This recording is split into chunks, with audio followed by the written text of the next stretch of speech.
Hi hello ನಮಸ್ಕಾರ. ನಾನು ನಿಮ್ಮ ಕನ್ನಡತಿ ಅಮ್ಮಾಸ್ ಕಿಚನ್ ಚಾನಲ್ಗೆ ಸ್ವಾಗತ. ಊಟ ಬಲ್ಲವನಿಗೆ ರೋಗವಿಲ್ಲ, ಮಾತು ಬಲ್ಲವನಿಗೆ ಜಗಳವಿಲ್ಲ ಎಂದಂತೆ ಆರೋಗ್ಯಕರವಾದ ಊಟನ ಯಾರು ಅಭ್ಯಾಸ ಮಾಡ್ಕೊಳ್ತಾರೋ ಅವರು ಆಸ್ಪತ್ರೆಯಿಂದ ದೂರನೇ ಇರ್ತಾರೆ. ಅಂತಹ ಆರೋಗ್ಯಕರವಾದ ಊಟವನ್ನು ನಿಮ್ಮ ಮುಂದೆ ಪ್ರಸ್ತುತಪಡಿಸೋದೇ ನಮ್ಮ ಈ ಚಾನಲ್ನ ಧ್ಯೇಯವಾಗಿರುತ್ತೆ. ಇವತ್ತಿನ ಆರೋಗ್ಯಕರವಾದ ಊಟ ಏನಂದರೆ ಗಣಿಕೆ ಸೊಪ್ಪಿನ ಮೊಸಪ್ಪು. ಗಣಿಕೆ ಸೊಪ್ಪು ಎಷ್ಟು ಆರೋಗ್ಯಕರವಾದ ಗುಣಗಳನ್ನ ಹೊಂದಿದೆ ಅಂದರೆ ಚರ್ಮದ ತುರಿಕೆ, ಬಾಯಿ ಹುಣ್ಣು, ಹೊಟ್ಟೆ ನೋವು ಮತ್ತು ಕಿಡ್ನಿ ಸ್ಟೋನ್ ಇಂತಹ ಸಣ್ಣ ಕಾಯಿಲೆಗಳಿಗೆ ಇದು ಮನೆಮದ್ದಾಗಿದೆ. ಫಸ್ಟು ಗಣಿಕೆ ಸೊಪ್ಪನ್ನ ಉಪ್ಪಾಕಿ ಸ್ವಲ್ಪ ನೀರು ಹಾಕಿ ನೆನೆಸಿಡಿ. ಅದರಲ್ಲಿರೋ ಸಣ್ಣ ಸಣ್ಣ ಹುಳ ಇದ್ದರೆ ಸತ್ತೋಗ್ಬಿಡುತ್ತೆ.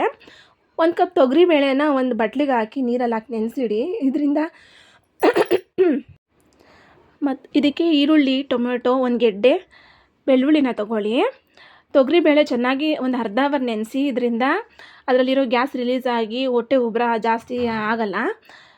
ನೆಂದಿರೋಂಥ ತೊಗರಿಬೇಳೆಗೆ ಟೊಮೆಟೊ, ಈರುಳ್ಳಿ ಮತ್ತು ಬೆಳ್ಳುಳ್ಳಿಯನ್ನು ಸೇರಿಸ್ಕೊಳ್ಳಿ.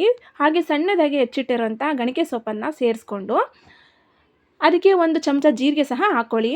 ಅದೊಂದು 3 ಕೂಗು ಬರೋ ಥರ ನೋಡ್ಕೊಳ್ಳಿ. ಅದು ಘಮ್ ಅಂತ ಅಡುಗೆ ಮನೆಯೆಲ್ಲ ಪರಿಮಳ ಸುತ್ತಕೊಳ್ಳುತ್ತೆ. ಅಷ್ಟು ಚೆನ್ನಾಗಿರುತ್ತೆ ಆ ಪರಿಮಳ. 3 ಕೂಗು ಆದ ನಂತರ ಅದನ್ನು ವಿಷಲ್ನ ಬಿಟ್ಟಾದಮೇಲೆ ಅದನ್ನು ತಣ್ಣಗಾಗೋದಕ್ಕೆ ಬಿಡಿ. ಅದನ್ನು ಬೇರೆ ಒಂದು ಪಾತ್ರೆಗೆ ಸೋಸ್ಕೊಳ್ಳಿ. ಸೊಪ್ಪು ಬೇರೆ ಮತ್ತು ನೀರು ಬೇರೆ ಬೇರೆ ಮಾಡ್ಕೊಳ್ಳಿ. ಬೆಂದಿರೋಂಥ ಸೊಪ್ಪು ಹದವಾಗಿ ಬೆಂದಿದೆ ಅಂತ ನೋಡಿಕೊಂಡು ಬೇಳೆ ಎಲ್ಲ ತುಂಬ ಬೇಯಿಸ್ಕೊಳ್ಳೋಕೆ ಹೋಗಬೇಡಿ.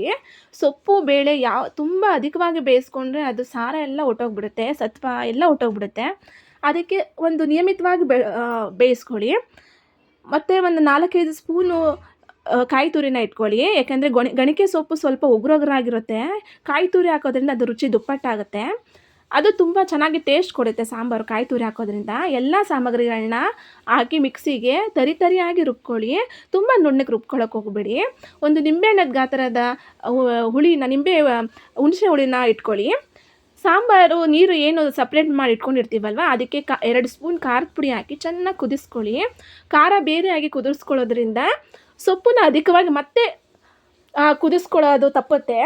ಜಾಸ್ತಿ ಸೊಪ್ಪು ಬೆಂದಷ್ಟು ಅದರಲ್ಲಿರೋ ಸಾರ ಎಲ್ಲ ಹೊಟ್ಟೋಗ್ಬಿಡುತ್ತೆ.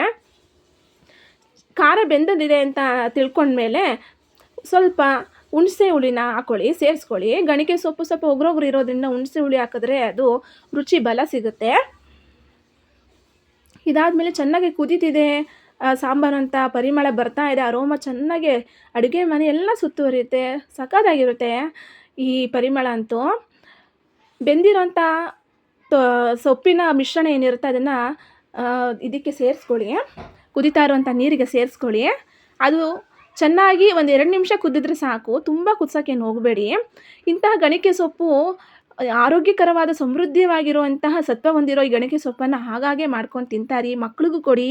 ತುಂಬ ಕೆಮ್ಮಿಂದ ಬಳಲ್ತಾ ಇರೋ ಮಕ್ಕಳುಗಳು ಇದನ್ನು ಸೇವಿಸಿದ್ರೆ ಅದು ಕಫನೂ ಕಡಿಮೆ ಮಾಡುತ್ತೆ, ಕೆಮ್ಮನ್ನು ಕಡಿಮೆ ಮಾಡುತ್ತೆ. ಮಕ್ಕಳಿಗಂತೂ ತುಂಬಾ ಒಳ್ಳೆಯದು ಈ ಸಾಂಬಾರು.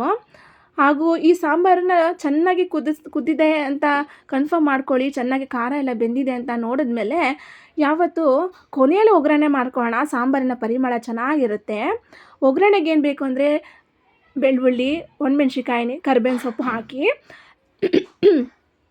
ಮತ್ತು ಅದಕ್ಕೆ ಇಂಗನ್ನು ಸೇರಿಸ್ಕೊಳ್ಳಿ. ಇಂಗನ್ನು ಸೇರಿಸೋದ್ರಿಂದ ಅಜೀರ್ಣ ಏನಾಗುತ್ತೆ ಕೆಲವರಿಗೆ ಅದು ಆಗಲ್ಲ. ಒಗ್ಗರಣೆ ಹಾಕಿದ ತಕ್ಷಣ ಘಮ್ ಅಂತ ಬರುತ್ತೆ. ಒಗ್ಗರಣೆ ಹಾಕಿದ್ರೇ ಒಂದು ಸಾರಿಗೆ ಒಂದು ಟೇಸ್ಟ್ ಬರೋದು. ಲಾಸ್ಟಲ್ಲಿ ಉಪ್ಪು ಸೇರಿಸ್ಕೊಳ್ಳಿ. ಈಗ ಗಣಿಕೆ ಸೊಪ್ಪಿನ ಮೊಸಪ್ಪು ರೆಡಿಯಾಗಿದೆ. ಬಿಸಿ ಬಿಸಿ ಮುದ್ದೆಯೊಂದಿಗೆ ಸೇವಿಸಿ.